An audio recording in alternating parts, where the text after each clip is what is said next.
So, what I've asked our panelists to do, and they've been very badly briefed, partly deliberately, but also I think it's good for people to think on their feet, is to respond, just each for a couple of minutes, to what they've heard from Guy this evening. So I'm just wondering, shall we take a show of hands? Who do you think should go first? Who should we go to first? Eric, David, or Elizabeth? Shut up, Victoria. Well, that sounds like a vote. So we'll start at David's end and we'll work the way down. And the idea of this is that we will begin a conversation, because also that we have microphones where we're going to get you to ask some questions. But I'm handing it to the panel first. I'm going to kill her later. Okay, I'm old. I've spent most of my life in industry, and I'm an accidental public servant. But the thing is that, through my life, I did in fact read In Search of Excellence, and lots of other books that came out at that time. One of the things I discovered, I used to do an awful lot of flying around, particularly the States, and I discovered that bookshelves were incredibly useful if you used them in library mode. And if you were in Chicago Airport, you could go and read the first chapter of the book, then you fly on to Washington and read the second chapter of the book, and so on like that. And the problem is that most of these management books contain one or two very, very simple truths that are usually on the cover, and then you have to read the book over and over again because they just present lots and lots of examples of it. And they're all very mechanistic. And what's fun about Guy's thing, and I have to say, I went and looked on the web last night and got the lecture that we got this afternoon in about 15 minutes, is it's about people. And that's the most important thing you should take away from this evening. Not that there's processes that you can do, not that there's checklists that you fill in, but you consider the people involved in innovation. That is the most important thing you can take away from this evening as far as I'm concerned. And there are problems and differences between American people. My wife is American. That's a problem for me. But I've worked in America and I've worked in the UK. And the thing about Americans is everything's really cool and wonderful and you can make $1 million out of it. In England, Jesus, I didn't mean to be successful. I'm very sorry about that. So you kind of need to take what you heard from Guy this evening and translate it into an English context. But the most important thing is to have faith in yourself. And all that the Guy's come out with, is encapsulating some simple things that you can think about yourself and the people you work with. I enjoyed it. And of course, it was a great presentation, a performance, as well as a presentation. So thanks, Guy. Eric. So I loved hearing about enchantment because I finally realized the thing that I have been doing forever, probably because I'm completely unqualified to do anything else. I was reminded of the time that there was a guy, the guy that had the servers. He ran a small shop down the road from me when my co-founder and I were starting our business. And after a while, it was, I was always polite with him, went in and bought a mouse or something like that. But after a while, I'd ring him up. His name was Steve Spencer. I'd say, Spence. He'd say, what spec do you want? Because I'd go out and beguile him and persuade him to lend us a server just for a few weeks while we figured out how to get our service going. We were building a company from complete scratch, which turned out to be number 3 in the world for what it does, which is the automation of credit card fraud prevention. Terrific business, by the way. My recommendation is go into a business that depends on criminals, because you're always going to be in business. Investment banking? Yeah.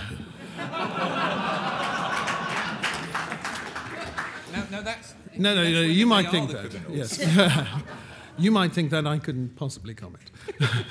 But so you're so true, because I thought about taking your word enchantment and adding the word currency to it. And as an entrepreneur and as a startup, you have the currency of enchantment, which means that you can go out and persuade people to do things to help you, because people do like helping you. As long as you're candid with them, paint the dream. I'm always painting the dream, yeah, especially to the friends, fools, and family who lost the money in the first round. But actually, I found a way to compensate them in later rounds when the company was more successful. So I completely believe in everything you say. There's very little that an entrepreneur has when you're starting, other than your your guile and your cunning and your idea and the people around you. So it is definitely true that you do need to enchant them. So I'd add the currency part to that. Well, I'd agree with both of those things. I think of it as Eric Ries, who wrote The Lean Startup, refers to entrepreneurs as the kind of people who can create a reality distortion field around them. It's the ability to believe so much in what you're doing that you can make other people believe in it too, even though you have absolutely zero evidence to support the fact that you're going to do whatever the amazing thing is that you're going to do. I think it's really important to remember always that people buy from people. People do things for people. It's not actually your company necessarily that they engage with. It's you, or it's the essence of what that company is distilled down to, what that means to them, the kind of person that they think they are if they're engaging with your company. And so I think being enchanting, being charming, being likable is a really good way of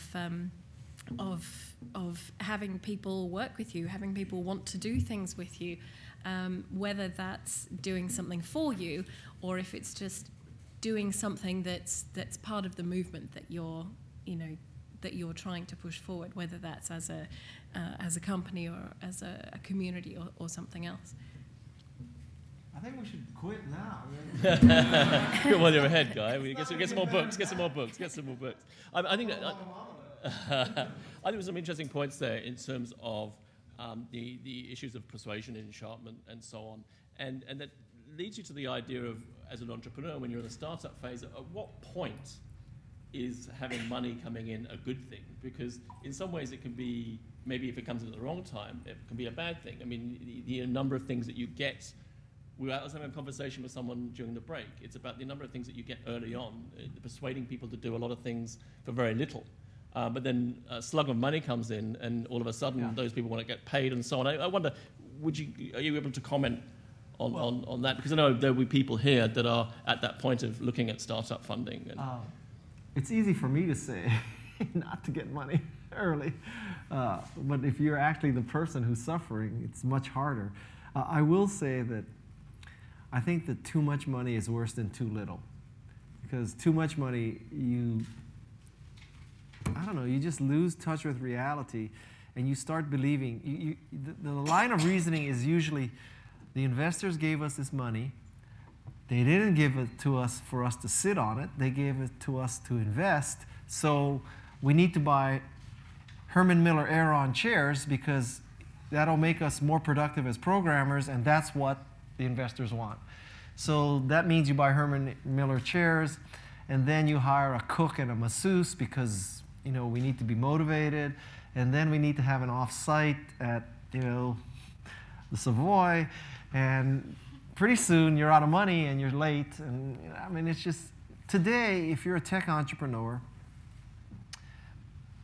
generally speaking, everything you need is cheaper or free compared to before. Like, let's go down the list.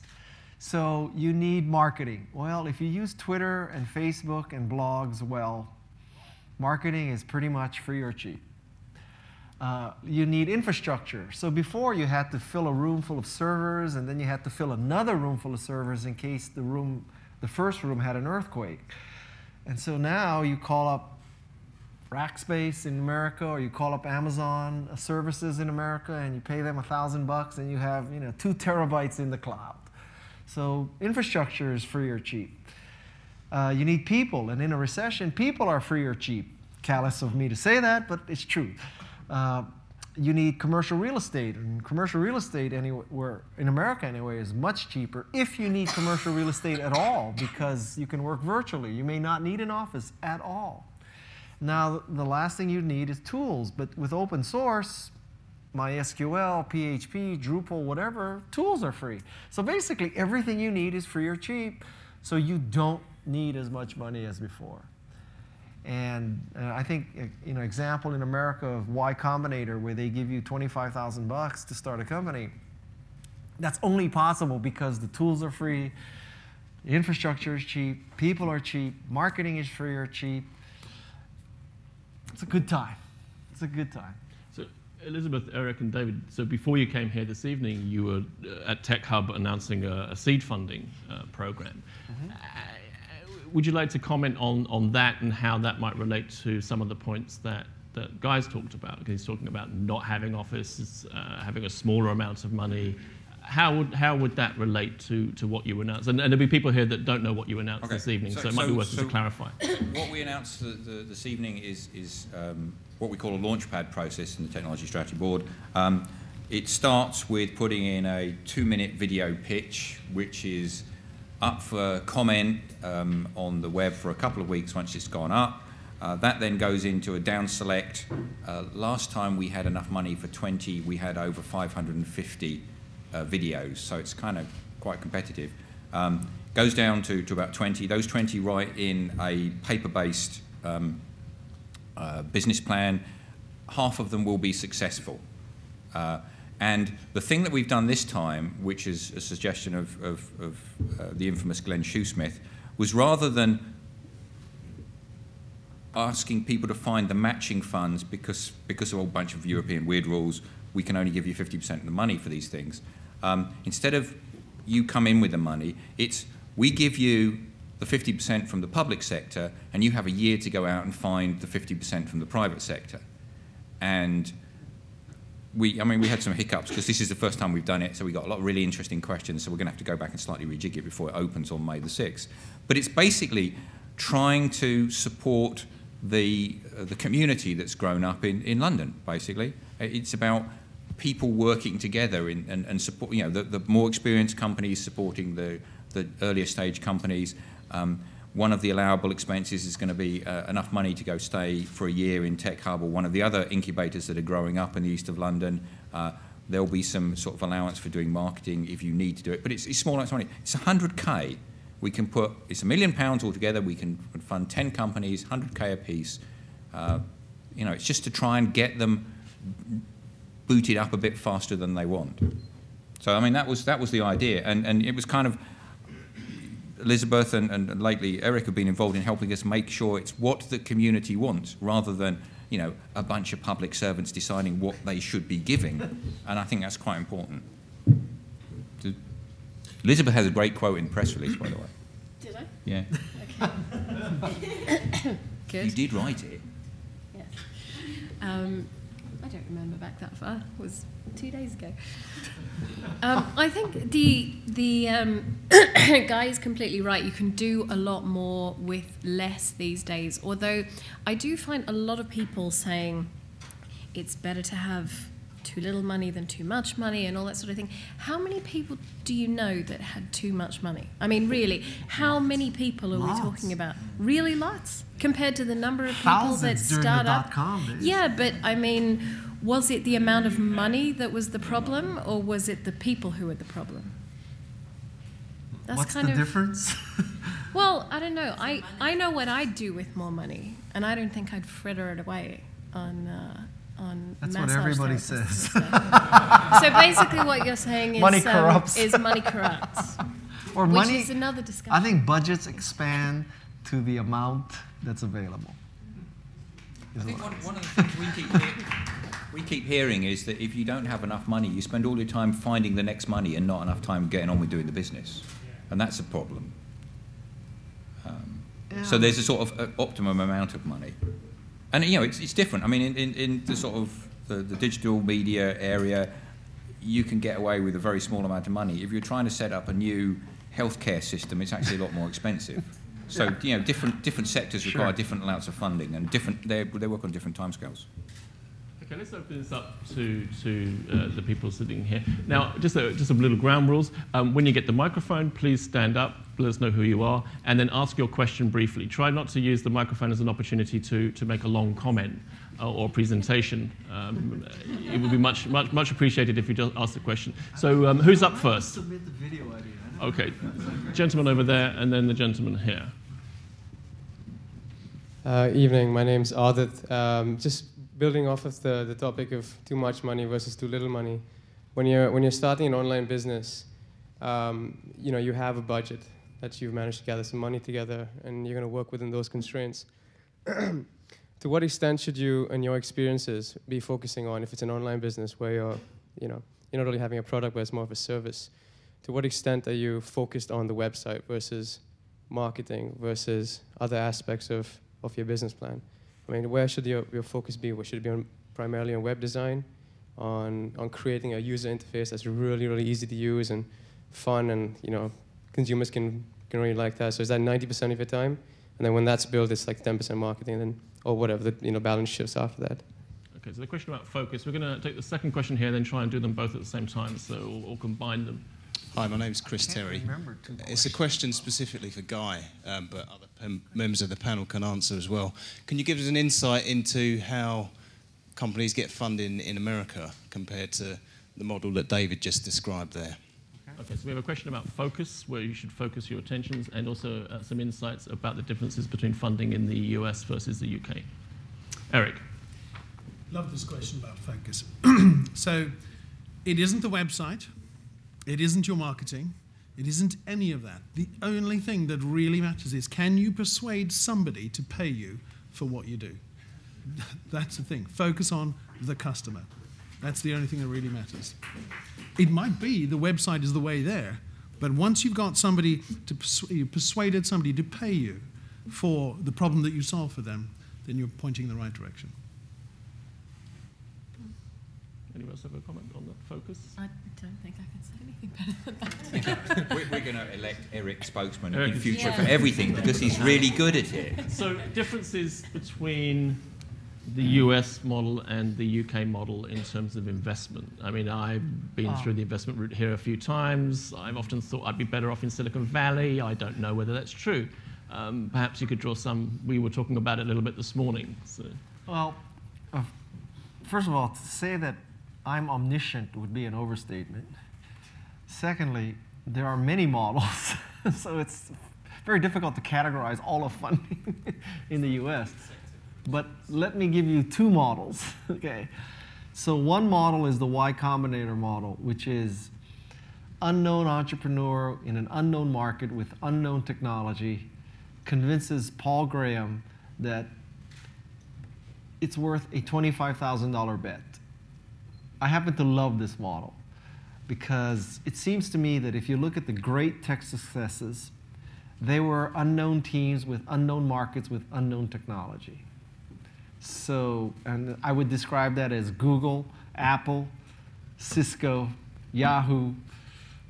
I mean, I can't think of, well, the flip side example is Webvan. So Webvan had a proven team in a proven market with a proven technology, and they raised $400 million and pissed it all away.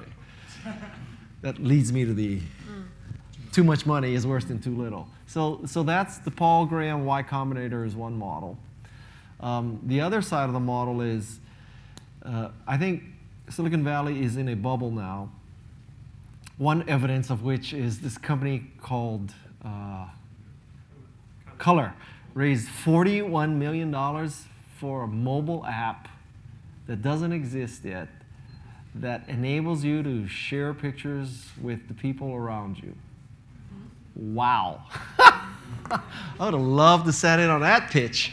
I find that truly amazing. So the flip side is that if you say the right words and you're in the right segment and you can get people to believe that at any given point for an investor, there are two fears. One is the fear of investing in something stupid. The other fear is not investing in something smart. And I think right now more people are afraid of being left at the station than getting on the wrong train. And so when you're fearing that you're getting left at the station, guess what? You get on any train that's leaving. So that's kind of what you see. And I think a lot of it is just, it's just greed.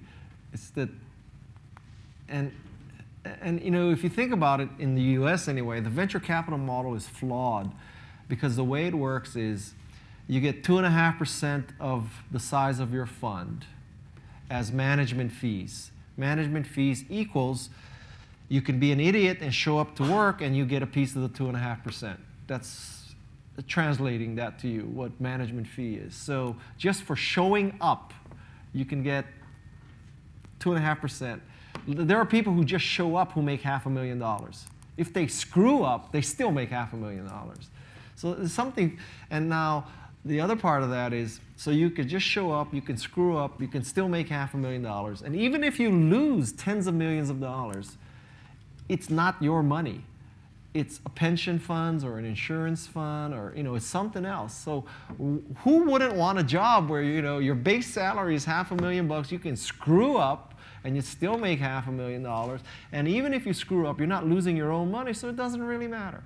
Well, I mean, have I just described the world's greatest job? And everybody's sucking up to you because they think you A, have money, and B, you have great advice. I mean, this is the ideal job. So I think the venture capital business is fundamentally flawed that way. The base is too high, and you're not losing your own money.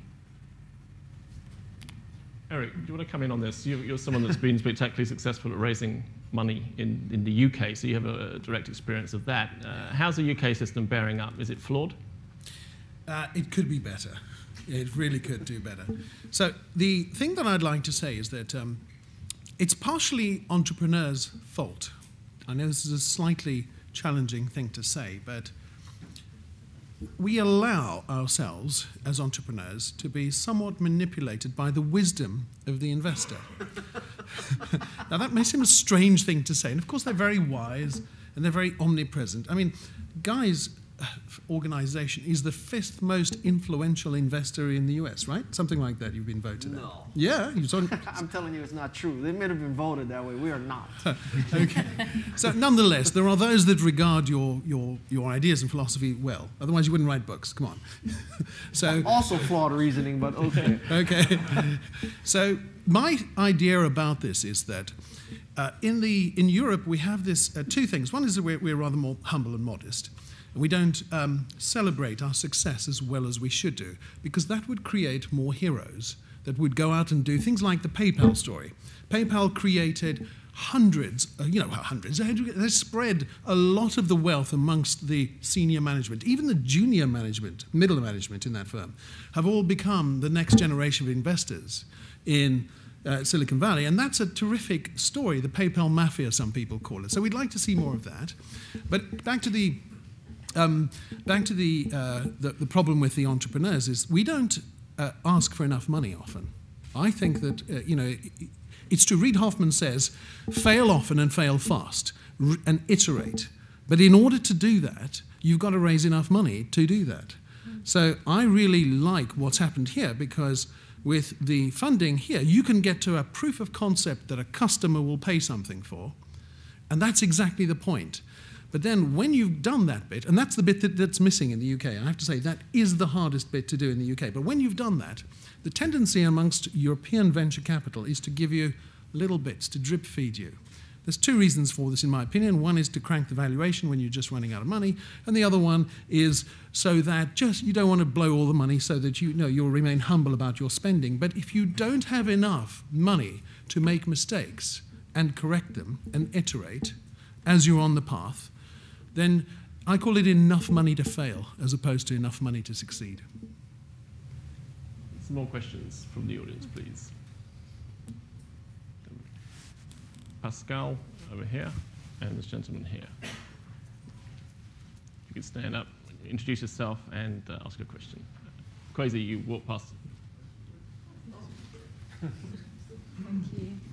Hi, Pascal Schauer. I think in the UK we're not used to failing, and most people would set up a business. The idea I've got one good idea and I want to set up a business, and that's going to be me kind of set for life. What advice would you give to people who want to be serial entrepreneurs? Because they're the people that I admire, I suppose, in entrepreneurship like yourself, are setting up one business and another business and another business, and always moving on. I think it's not something that we see that much in the UK as a model. What advice would all the panelists have? So was that about serial entrepreneurship or failure, or both? Well, I think my personal experience, moving on from one business which is successful and saying, this is successful, I want to move on to something else that I'm passionate about in a slightly different direction or a completely different direction.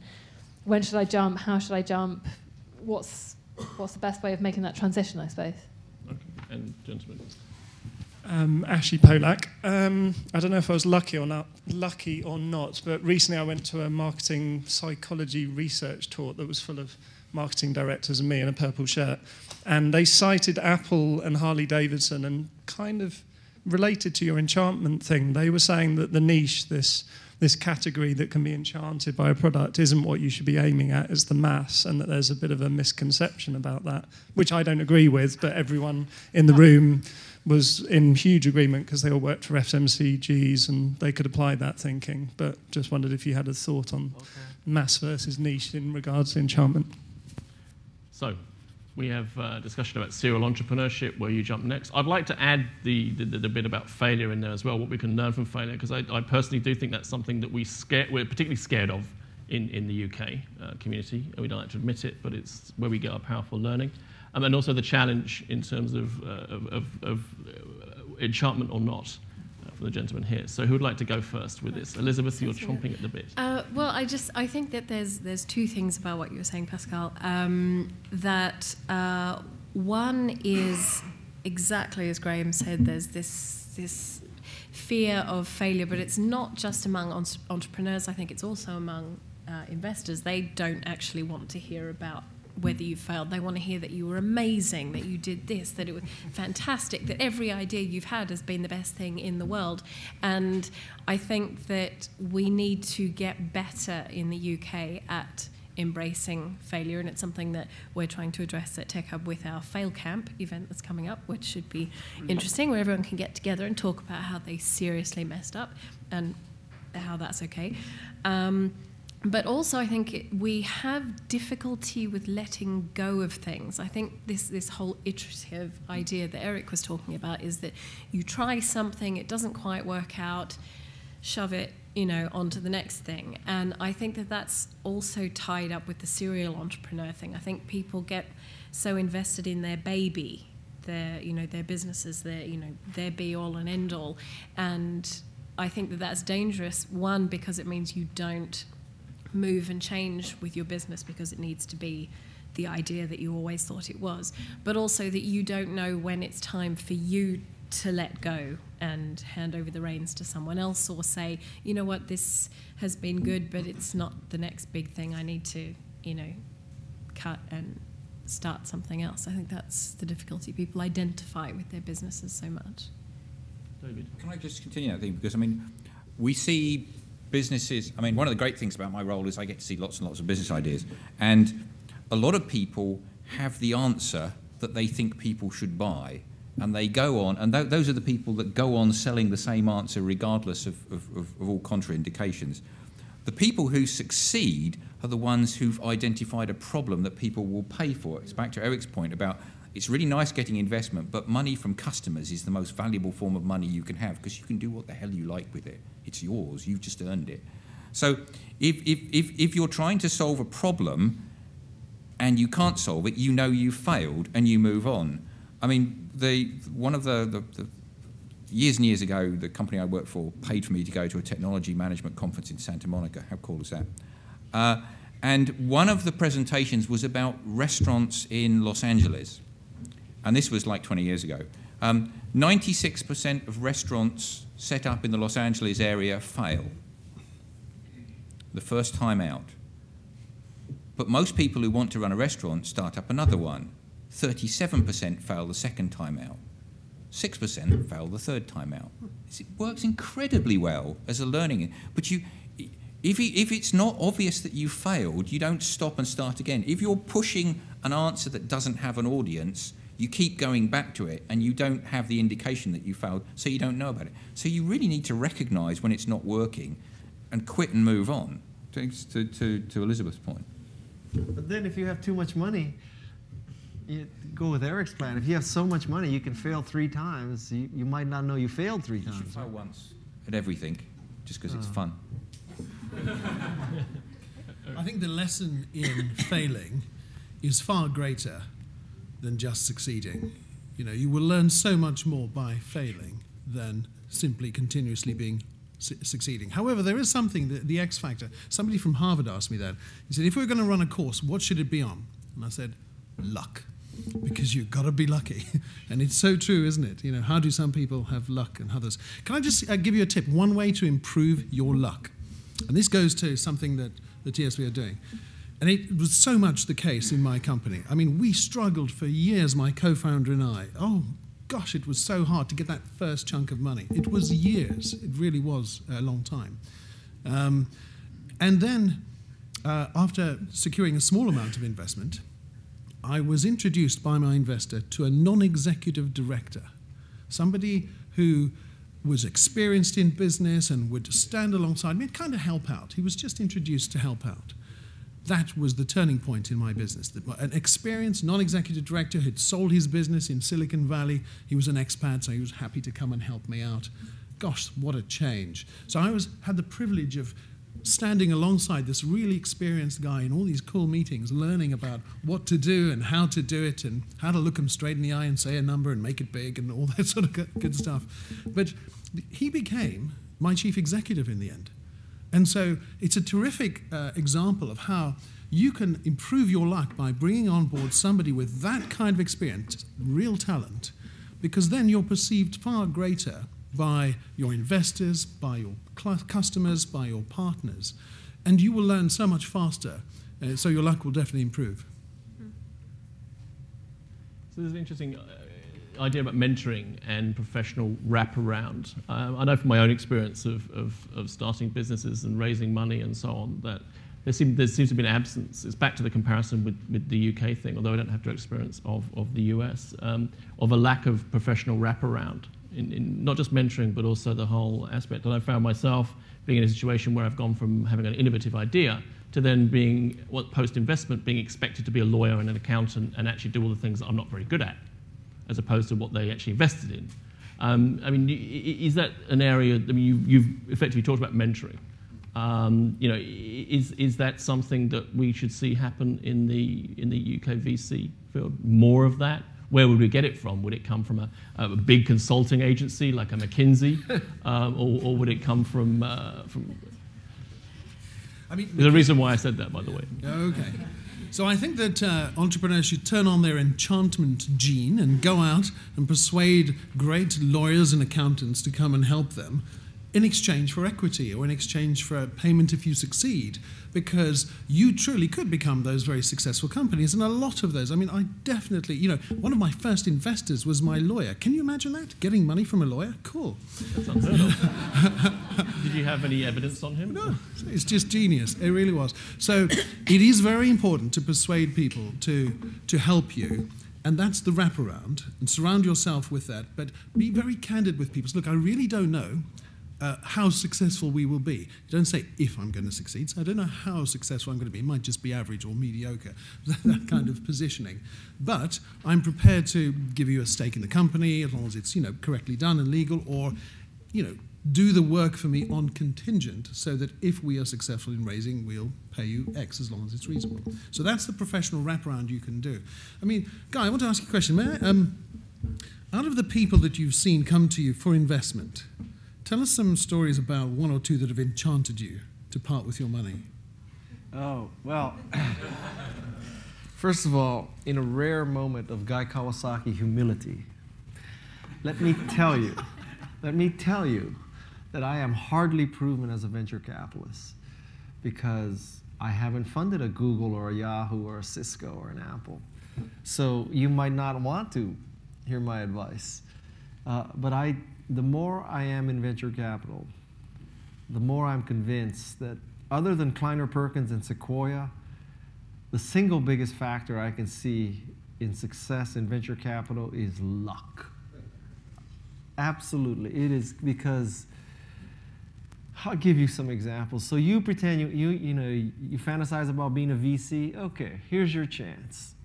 So two people come to you and they say, we need money to create a video sharing site. We have to have infinite bandwidth and infinite size pipes so that people can upload stolen copyrighted video And what's going to make us tip is when people drop Mentos into Diet Cokes.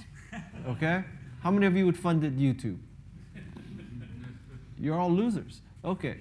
So, two people come to you and they say, you know, we know that there's Inc2Me, we know there's Yahoo, we know there's AltaVista, we know that, but we think we have a better idea for how to do a search engine. Would you have funded the 7th search engine? Probably not. Okay, so you passed on Google. Okay, so now two people come to you and they say, we have this cool communication idea where people will be able to send out 140 character messages to anywhere in the world at any time for free, and people will be telling people that their cat rolled over and the line at Starbucks is long. But someday we know that this system is going to bring down totalitarian governments because it's going to be so powerful as a mechanism for people to communicate. Okay? Who among you would have funded Twitter? Nobody so far. Okay, so far we have, like, you know, I just named Twitter, and I two guys in a garage, they say, well, you know, it shouldn't be that the only people who can have personal computers or can have computers are large banks and large universities. So we're going to create these little things called motherboards, and we're going to solder themselves, and someday there's going to be like thousands of people using personal computers. So who would have funded Apple? So, you know, I could make the case that as a venture capitalist, you should fund the dumbest idea that you come across. So actually, on that particular question, may I ask you for your opinion of something? You mentioned Y Combinator earlier. Yeah. And I was massively intrigued to hear about Yuri Milner, one of the more recent venture capitalists, funding every single company that went through Y Combinator as a business model. I wonder what you thought of that, as opposed to just the winners. Well, the problem is, using the examples I cited, at the time they needed money, none of these things are obvious. In fact, it's obvious that YouTube should have failed, and Google should have failed, and eBay should have failed, and Apple should have failed. I mean, now, this doesn't mean that, you know, I don't think you can say that a viable investment algorithm is fund dumbass ideas. Okay, that just, you know, that just doesn't fly. It'd be hard to raise money with that going to LPs saying, we're going to fund the dumbest things that come in. You have to say to LPs, we're going to fund proven teams with proven markets and, you know, proven business models. So, I mean, therein lies the challenge. And so, you know, you could make the case that rather than spending all this time trying to outguess the market and all that, you basically fund everything for $25,000, and then, you know, that you're buying an option, basically. You're buying a raffle ticket, you're buying a lotto ticket, and sometimes the ticket hits. So, you know, for your idea, if it were me, instead of doing 10 companies for £100,000 each, I would do 50 companies for £20 each, or £20,000 each. I think it's the law of big numbers, and you want more numbers. Just going to the Twitter, YouTube, just for a second. I mean, isn't that a difference in the UK-US thing? I'm sorry to come back to that again, but there's a sort of funding long. I mean, you know, you take Facebook or Twitter, someone had the imagination to carry on funding that beyond a certain amount of time, whereas my experience in the UK is that, you know, you try to do that land grab in the way that some of the US companies. And that's why we don't have anything that big here. Yeah. We have Last.fm and we have a betting site. I mean, that's kind of that's our extent, because there hasn't been that, you know, there was a YouTube here in the UK, you know, a couple of years before YouTube. There was a Facebook here, but the investors pulled out early because they wanted to sell advertising space and all that kind of stuff. And then you see this, you know. Controversial as this may sound, then you should move. I mean, you know, I mean. No, sorry, Guy. You should move here. We need your help here. No, I mean, make me an offer. But okay, I need a 6-bedroom flat in Mayfair. Come to Tech City. It's cool. Yeah. You have to enchant your wife. It has to be within walking distance of Wagamama. A question down the front. Quasi, down here. Oh wait, what about the second question? Oh, I'm sorry. Yes. Of course, I forget. I knew it was something about mass versus niche and Apple, but I. Well, if you in reality, Apple has become very successful. Sorry. Yeah. Apple focused on targeting a niche around. I mean, desktop publishing was what launched Apple. It was a niche of people who got enchanted by a product, but in the end, what's made Apple very successful is the mass. You and the other marketers don't have the benefit of knowing what really happened. Okay, so if you think we focused on desktop publishing, you're hallucinating. Okay? So the way it worked was, we were focused on making Macintosh a knowledge worker's machine. That translates into spreadsheet, database, and word processor. We were 0 for 3 there. Luckily, evangelism had planted many seeds. One seed was PageMaker. PageMaker became desktop publishing. But I was not being facetious when I'm telling you that PageMaker was a gift from God to Apple Computer. So if you believe that Apple foresaw the potential of desktop publishing and went after that market, you're kidding yourself. The way it worked was, to use an analogy, we shot a lot of arrows. Some arrows stuck in the wall. We went up to the wall and we painted a bullseye around the arrow. And then we said, we hit the bullseye. Why don't we invest like that? I'm sorry? Why don't people put money into companies like that? Shoot a load of arrows. Well, in a sense, well, because at that point, Apple already had critical mass and had $1 billion in the bank. I mean, they could. And the second thing is, they had an egomaniac running the division called Steve Jobs. So because he's the founder, he had considerable clout, right? This is very different than a publicly traded firm who is worried about 90-day results. It's a very different situation. So you tell your marketing friends that the way it works is you plant many seeds, you hope some take root, then you water and fertilize them, and you declare victory. Last 2 questions. Dorothy at the front and gentleman at the back. Thank you. If you could please stand up and introduce yourself because we're filming. Thank you. Okay. My name's Dorothy Gordon, and I'm just visiting from Ghana. And it's fascinating to listen to your strategy for investing in startups. Actually, you have more or less said what I was going to say, because I was just trying to understand why you decided to have this kind of stringent screening before people have demonstrated any capacity to actually get the consumer to engage. At least that's what it sounded like to me. And there are many cities in the UK which have got this kind of thing going. Is there any communication between you? Do you have a sort of an overall strategy for the UK or different cities? We're a national body. So you're a national body, yeah, so it's not the community around London. No, we were just trying out this in the London community because it is probably the strongest and most vociferous. So we were trying out a thing. If it works, we will take it to Leeds, Manchester, possibly even Edinburgh, who knows? Okay, so there aren't sort of individual groups around the UK trying out different approaches to the government shut most of them startups. Yes, yeah.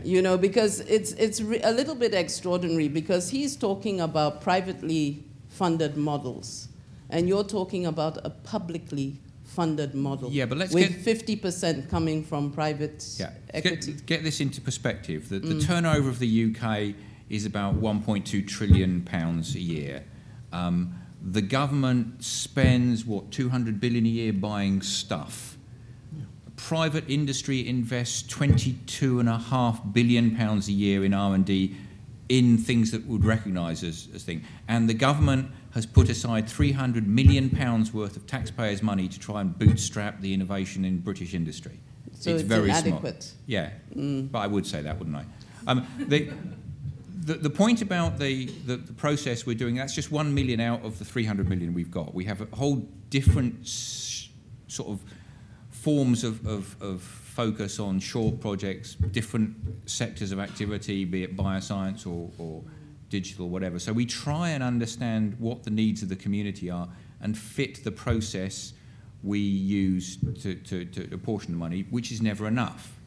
The reason the 50% thing is that there are a variety of rules mainly European, which says that a country in Europe cannot fund specific companies without some sort of process. It's called state aid rules. You're not allowed to cheat, basically, and push your company. So there's a 50% funding rule. It's just, we work as legally as we have to. The simple question I have is, one, where are your banks? So we want to find out why it is, I would like to find out, coming from a so-called developing country, a developing economy, why it is that you are having a difficulty in attracting investors, normal investors, into this particular area. I think that would help me a lot. And then, of course, anything to do with innovation does not start at the level of the person who's able to produce a 2-minute video for you. Innovation is supposed to start much earlier, you know, within your school system, within the way your society is organized. Finnish example, blah, blah, blah. So what's happening in that area? Last question to the gentleman at the back. If we can keep the question short and the answer short, and then we'll get out of here on time. Thank you. Francis Dan. Guy, what's the latest thinking about building up a base before trying to monetize it?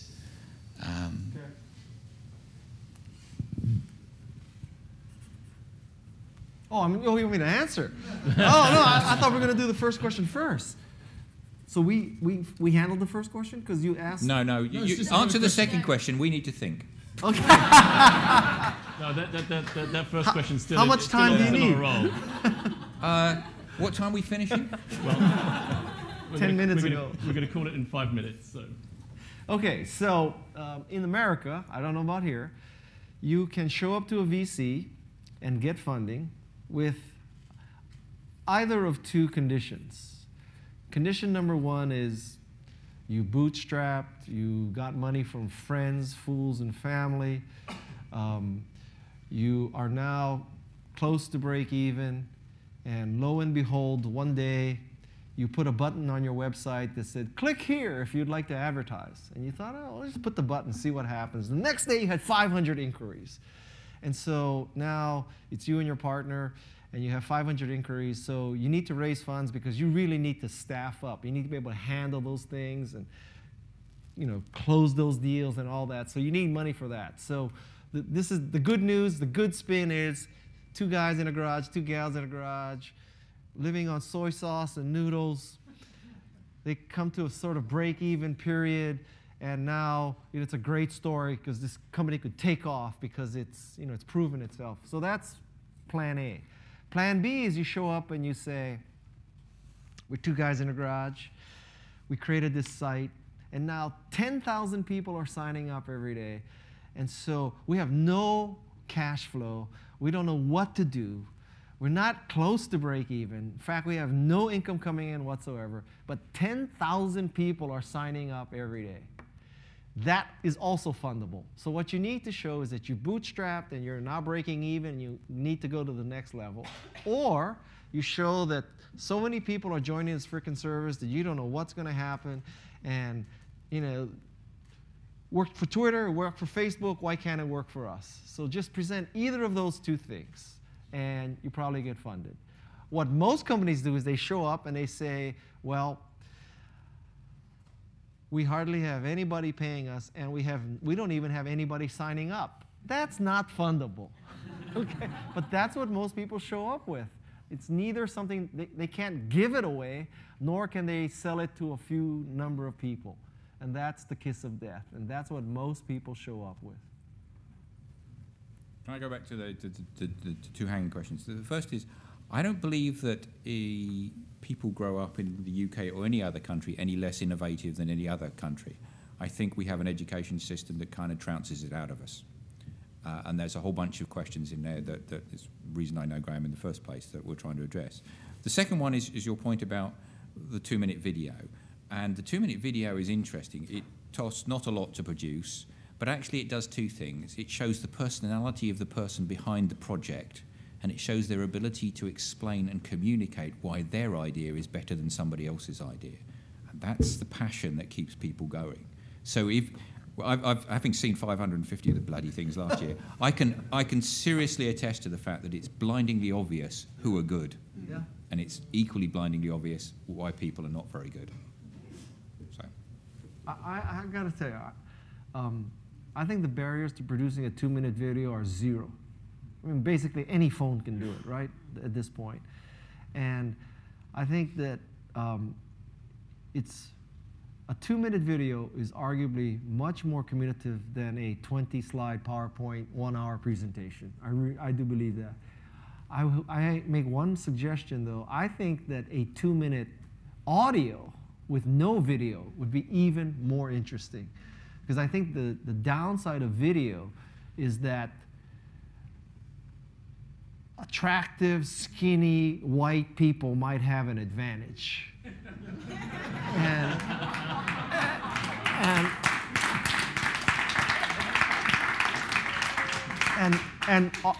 I'm none of those. So, so I think there's a body of knowledge. Yeah, there's a body of knowledge that says that your first when you interview job applicants, the first interview should be on the phone, because then none of the prejudices. You don't know if the person is black, white, yellow, brown. You don't know if the person is wearing nice clothes or not. You don't know if the person stinks or not. You don't know if the person has good taste in clothes or not. You don't know if the person is hot or not. You don't know a lot of things. All you can do is react to, what you hear. And obviously you can pick up some clues about who's saying what you're hearing, but not as much as video, certainly not as much in person. The danger of doing an in-person interview is lots of people kid themselves in thinking, oh, I met this candidate and instantly I liked her, so I didn't go from the script. I started veering off because I liked her. And it's a very dangerous thing. So I would try even 2-minute audio. That'd be very interesting. I think it'd be very interesting. I have one last question of Guy, though. Yeah. How come you think the Grateful Dead endure? I thought they were all dead now. Because their music goes on. Yeah, okay. So, just to close, 15 seconds each. Your closing words, your final words on the evening to send people away with thinking. Okay. Let us start with David. We'll work our way down to Guy, and Guy can have the final words. Buy Guy's book. He needs the money. That's good. Eric, and then when you bought Guy's book, go and make a video and send it to David. I think there are amazing people, amazing talent, and amazing ideas out there right now, and the time is right now to do something about it.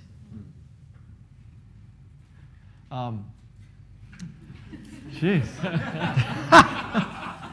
Feel the pressure. Buy my book.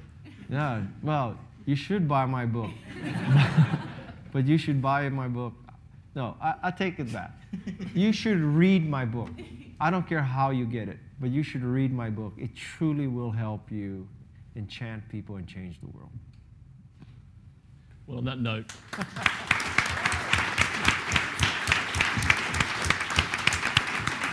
David, Eric, Elizabeth, and Guy, thank you so much for this evening. It's been illuminating and enchanting.